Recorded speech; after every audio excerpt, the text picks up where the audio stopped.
There are some segments of retail that are doing well, some store chains and others that are getting hammered. Sure. So talk about that. What's working and what really isn't? Look, I think the part that's really not working is the department stores. I think that's pretty clear. I think there's lots of other pockets. My suspicion is that there's going to be, whether it's a specific concept or an approach that blends e-commerce and brick and mortar stores, there are going to be some folks out there who are very successful. But what you also see is that there's a lot who are just in the wrong place, have the wrong product mix, and it's very difficult to catch up.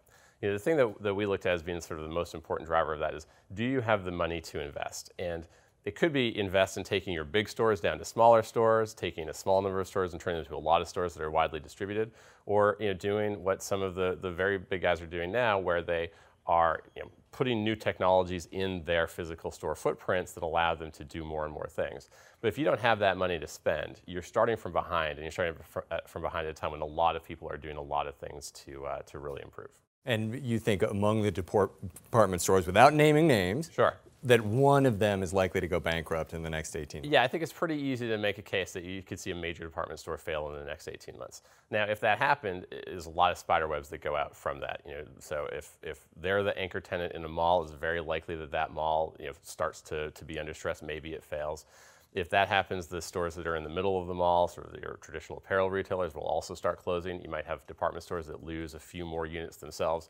And so you could see that have some pretty significant impact just from one big failure. And you talked about how not department stores, but retailers can compete with e-commerce by coming up with a dual solution where they have stores and e-commerce.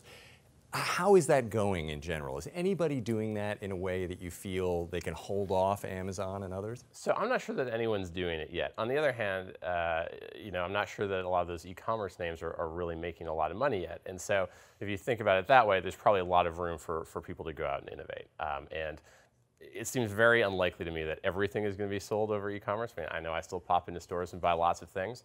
And so it's just a question of finding what's the right mix, what's the right balance, and how can people achieve that. And so go out 5 to 10 years. What do you think the mix looks like? Because I have to say, going back in the 1990s as an analyst covering Amazon, we were sketching out, trying to figure out how much of commerce is going to go online. 5% was catalogs at that point, so maybe you thought it'd be a little bigger than that. But now here we are, 20 years later, a lot more has gone on, and it just seems to be now really impacting everything. So what do we look like in 5 years? Yeah, I certainly don't think I have a good model for putting like a specific number around that. My best guess is that actually in the end it looks something very different than what it does today, where the way people treat stores is that there's going to be some sort of big integrated number for your sales, and some of that is going to be delivered online, some of it will be delivered to the store, some of it will be things that you walk into a store and pick up directly.